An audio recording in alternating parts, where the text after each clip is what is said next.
Bila dia bagi salam, Assalamualaikum warahmatullahi ke kanan, memang tak nampak.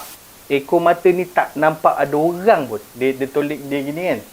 Bila dia gini kan, memang ekor mata dia tak nampak ada orang belakang dia.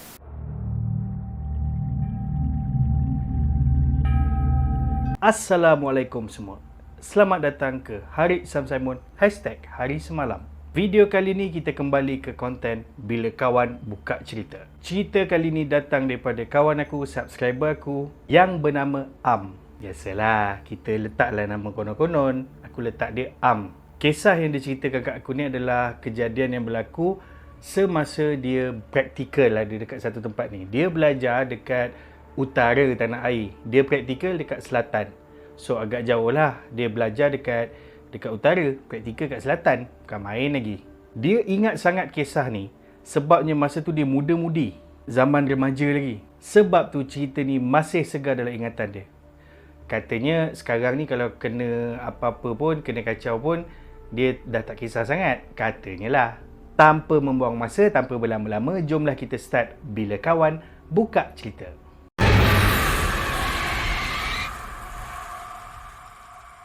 Macam aku cakap tadi, dia praktikal dekat satu tempat di selatan, bahagian selatan tanah air. Dia ni praktikal dekat ada satu bangunan Kementerian Pengajian Tinggi. Kat daerah mana tu, kita tak payah sebut lah kot. Dia ni praktikal 6 bulan. Pada mulanya macam biasalah, dia praktikal je lah macam biasa. Okey, kerja, jumpa orang, apa semua kan. Setelah dalam 2 bulan, dia dah mula selesa kat situ dan ramai juga orang yang dah kenal dia, staff-staff situ. Dia ni pun boleh dikatakan orang kegemaran dia punya supervisor lah.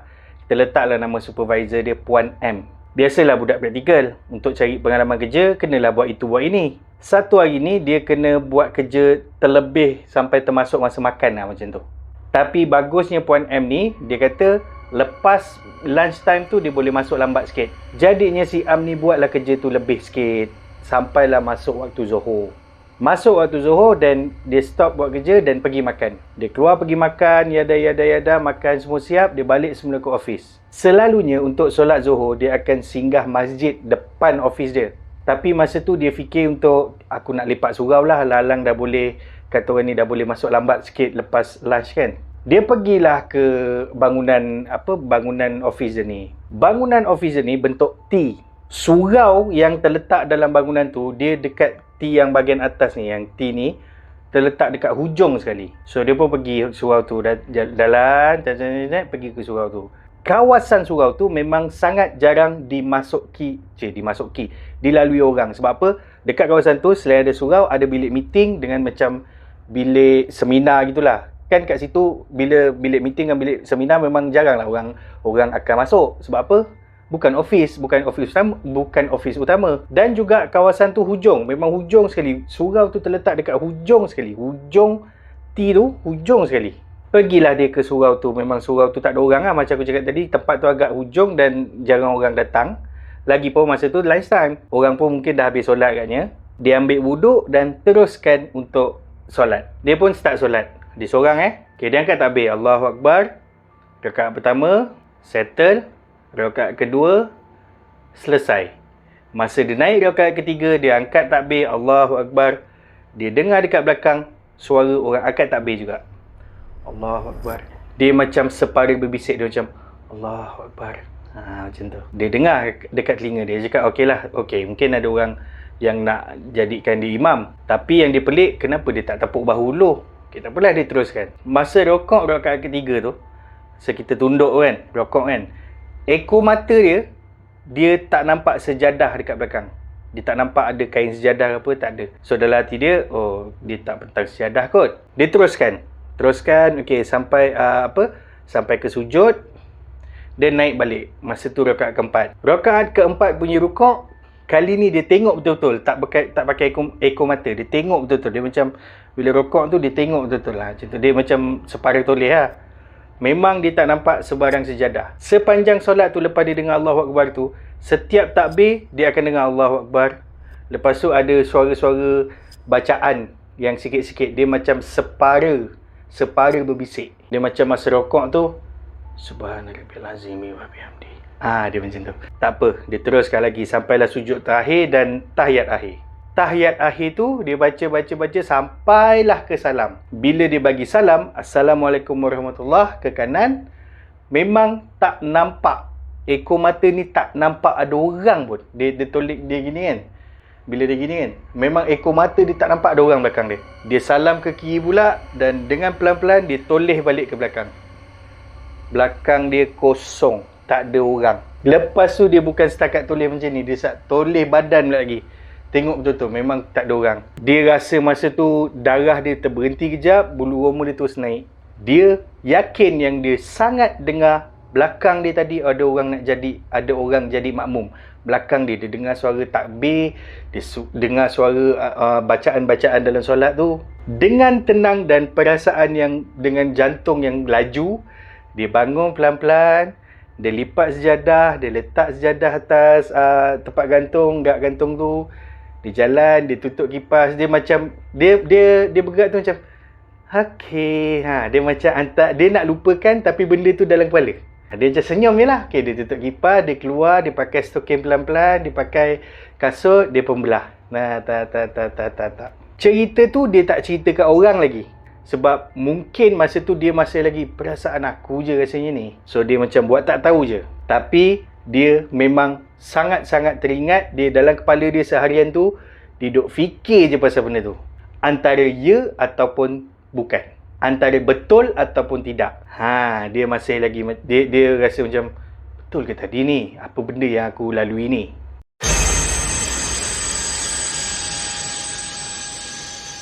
Bukan itu saja kisah yang dia alami dekat surau tu. Dia simpan cerita tu seorang-seorang. Sehinggalah 3 minggu selepas tu.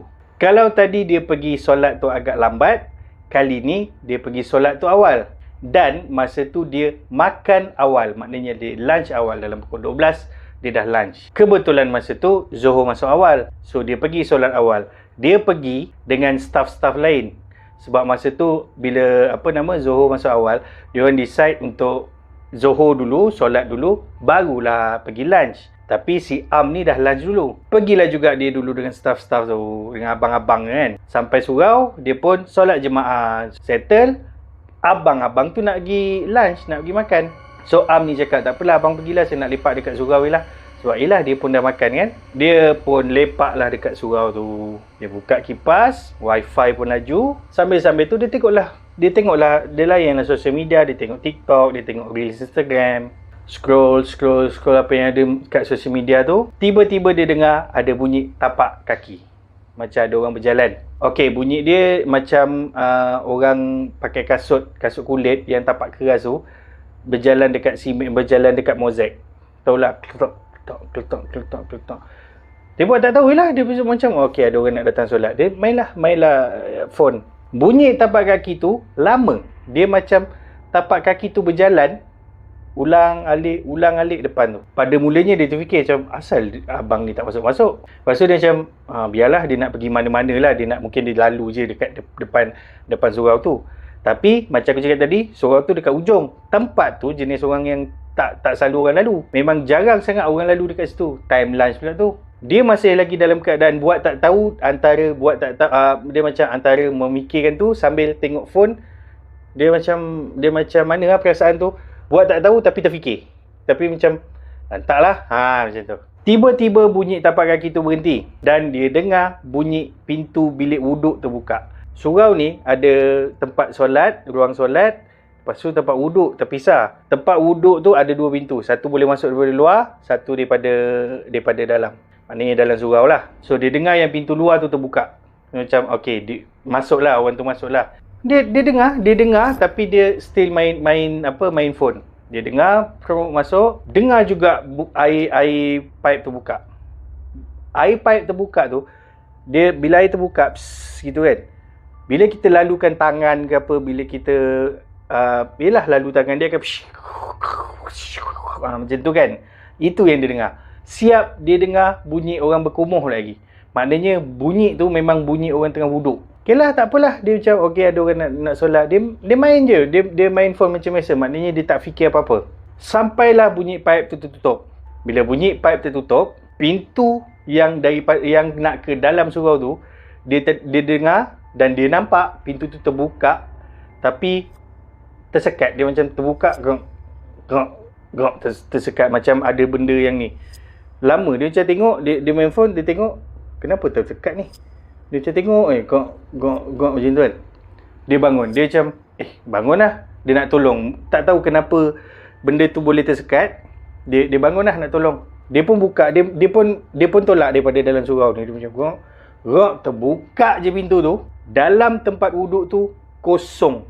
Tak ada orang langsung. Masa dia buka tu, tak ada orang je. Dia punya darah tu rasa macam semua ke kaki. Semua turun ke bawah. Terus meremang seram sejuk tu badan dia. Beraninya dia, sikit je lah dia punya berani tu. Dia tengok dekat belakang pintu ada orang ke tak. Memang kosong. Kalau tadi dia macam senyum sambil macam buat berani. Kali ni tak ada. Dia memang terus berlari, tak sempat tutup kipas. Token dia ambil je. Dia terus sarung kasut, terus berlari pergi office dia. Yang kali ni pula dia cerita dekat kawan-kawan office dia. Dia cerita dekat Puan M tadi tu, supervisor dia, macam boss dia. Bila dia cerita, Puan M tu macam gelak je. Dah kena dia kata. Lah, yang rupanya bila dia tanya-tanya, tempat tu, bangunan tu sebelum ni adalah hospital yang ditinggalkan. Sebabnya hospital tu dah tak boleh menampung kapasiti orang yang datang. Kerajaan buat hospital baru, dan setelah beberapa tahun ditinggalkan, hospital tu dijadikan bangunan Kementerian Pengajian Tinggi. Yang bestnya dia dah praktikal esok like 3 bulan. Baru dia tahu cerita tu. Puan M tu terus cerita. Kalau setakat bunyi printer yang di off, tiba-tiba bergerak, tiba-tiba berbunyi je macam ada orang print, itu dah biasa. Bunyi komputer yang diketik, di type, sedangkan kawasan tu, that workspace tak ada orang tapi bunyi macam ada orang tengah buat kerja. Itu pun benda biasa.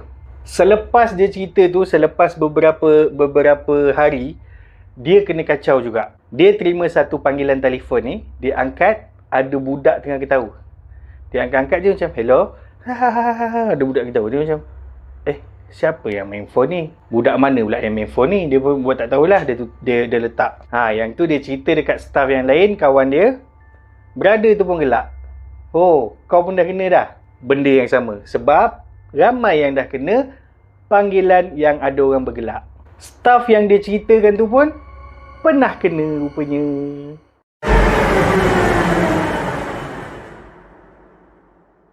Cerita terakhir yang dia ceritakan aku adalah beberapa minggu sebelum dia habis. Dan habis ni dalam 2 minggu, 3 minggu. Sebagai budak praktikal, dia selalu datang awal. Dan disebabkan dia selalu datang awal, dia dibagi kunci untuk buka office pagi-pagi.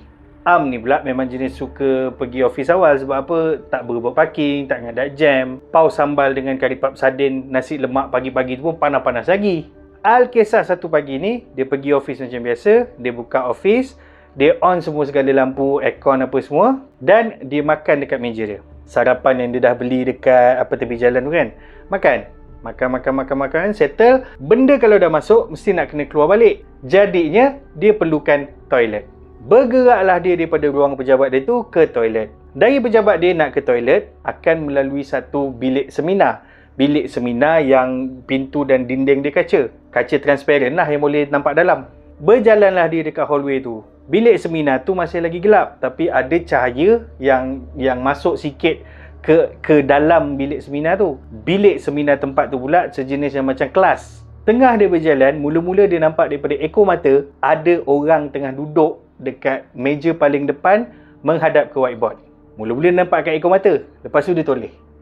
Dan dalam tu memang ada. Seorang-seorang dia duduk menghadap whiteboard. Macam bayang pun ada, macam orang solid pun ada. Sebab dia sama-sama kan. Dia tengok je. Tapi benda tu tak bergerak. Dia just duduk kat situ. Even kalau orang bila ada kelibat yang lalu belakang, mesti dia akan toleh. Tapi dia tak toleh. Dia diam kat situ. Buat tak retilah si Am ni, sampailah dia ke toilet. Dalam toilet tu teruslah dia macam, itu mungkin aku dah kena kacau ni. Sebab apa? Dia dah pernah kena kan sebelum ni. Dia lepak dalam toilet tu bukan main lama. Sampailah dia dengar ada suasana yang meriah. Ada bunyi suara orang masuk toilet. Dia sampai dah ada orang lah. Lepas tu barulah dia keluar. Dia keluar, bila dah nampak meriah dan dia lalu balikkan bilik tu, memang tak adalah lembaga yang dia nampak tu. Dia balik ke office dia cerita dekat Puan M tadi tu. Dia punya macam supervisor dia. Puan M ni cakap, kenapalah kau datang awal sangat? Jangan terlalu awal lah datang. Awal pun agak-agak, kata dia. Dan hari tu, hari yang sama, semua satu office tu, semua orang dalam tu, semua kena. Maksudnya ada yang dinampakkan, ada yang dengar suara pantang seseorang tu berseorangan, baik dalam toilet ke, baik dekat pantry ke, baik dekat office dia ke. Bila seorang je, confirm kena. Ada yang dengar, ada yang nampak, ada yang sekelibat, semua. Satu hari tu semua kena. Sampailah office tu tutup, maknanya, bukan tutup, maknanya dah tak ada orang lah. Sampailah balik. Tapi kejadian tu je sekali, sehari tu je. Lepas tu kan dia dah habis praktikal lah. Lepas tu dia tak tahu lah apa jadi. So itulah kejadian yang satu hari tu semua kena, satu office tu kena. Dengan Puan M, dengan staff yang dia pernah cerita, dengan semualah. Dia mungkin yang paling awal kena. Sebab apa? Dia datang paling pagi. Sebenarnya aku pun shoot ni dalam keadaan takut. Biasalah untuk shoot cerita-cerita macam ni, konten-konten macam ni, kena malam-malam. Aku ni bukanlah pemberani sangat pun. Terima kasih untuk korang yang dah tengok dan teman aku malam ni. Selesailah bila kawan buka cerita. Andai kata kalau korang nak buka cerita kat aku, dipersilakan DM aku direct message dekat Instagram, dekat TikTok, dekat Twitter, dekat Facebook. Nama apa? Harith Samsaimon. Mudah bukan? Kalau korang suka video ni macam biasa, tekan like. Kalau korang nak support channel aku ni macam biasa, tekan butang subscribe. Kalau korang nak tahu bila lagi yang akan aku upload, video apa lagi yang akan aku upload, tekan butang notification macam bentuk lonceng tu. Seandainya korang nak bagi tahu kawan-kawan korang tentang kehadiran channel ni, dan juga yang sekepala dengan korang yang tahu, yang suka cerita-cerita macam ni, aku izinkan korang share. Semoga kita berjumpa lagi di video Harith Samsaimon #hari semalam yang akan datang. Terima kasih sekali lagi semua. Assalamualaikum. Bye-bye.